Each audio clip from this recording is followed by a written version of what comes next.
এই তোমরা সবাই বরিশালে সবাই বলো বুয়া কেমন? না না না চট্টগ্রাম বুয়া বুয়া শুধু বুয়া বলবা যে এটা ভাই দুঃখজনক ভাই। সব থেকে বড় কথা ভাই সাকিব নাই মাঠে। চট্টগ্রাম কোথায় চাচা? চট্টগ্রাম থেকে আপনি পালিয়ে গিয়েছে চাচা। বিপিএল নতুন নতুন এই যে ছেড়ে দিছি নতুন বোঝে না বোঝে নতুন। যখন সিক্সটা করলো রিশাদ ম্যাচটা তো তখনই মানে তাদের হাতে চলে আসে। এই যে আজকে খেলা দেখলেন কেমন লাগছিল? ভাই খেলার হার জিত আছে অবশ্যই। খেলার ভিতর হার জিত না দেখলে খেলা উপভোগ করতে পারবে না মানুষ। সব থেকে বড় কথা ভাই সাকিব নাই মাঠে। এই যে আপনারা হ্যানার দেখা পাইলেন কেমন লাগছে? এটাকে আপনি চাচা চাচা চাচা স্ত্রী মানে সাজানো কেন? চট্টগ্রাম কোথায় চাচা? চট্টগ্রাম থেকে আপনি পালিয়ে গিয়েছে চাচা।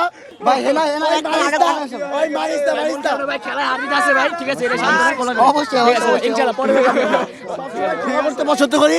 আজকে মতো বাফ করে ছেড়ে দিলাম। ছোট তো বিপিএল নতুন নতুন এই যে ছেড়ে দিছি নতুন বোঝে না বোঝে নতুন। বরিশাল লঞ্চের তলে ফালাই দিচ্ছি চুপলি ভাই।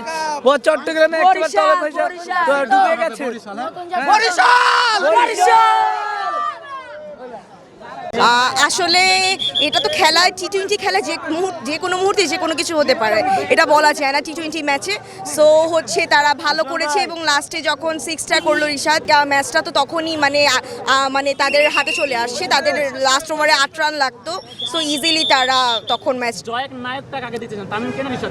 একটা আমি জয় নায়ক এটা বলবো যে একটা টিম যখন একসাথে ভালো করে, টিম কম্বিনেশন ভালো থাকে তখনই উইন করে। সো সবার কন্ট্রিবিউশন ভালো ছিল দেখেই তারা আজকে উইন করেছে। বিশ্বাস ছিল আলহামদুলিল্লাহ, কারণ গত বছর তো আমাদের বরিশাল জিতছে। এই জয়ের নায়কটা কাকে দিবেন, তামিমকে নাকি রিশাদকে, যে লাস্টে খুব ভালো খেলছে? রিশাদকে। আর তামিমের যে ঝড়োয়া যে ম্যাচটা খুবই কম বলে অনেক ভালো রান করছে, তো এই বিষয়টা কি বলতে চান? হ্যাঁ অনেক অবদান ছিল।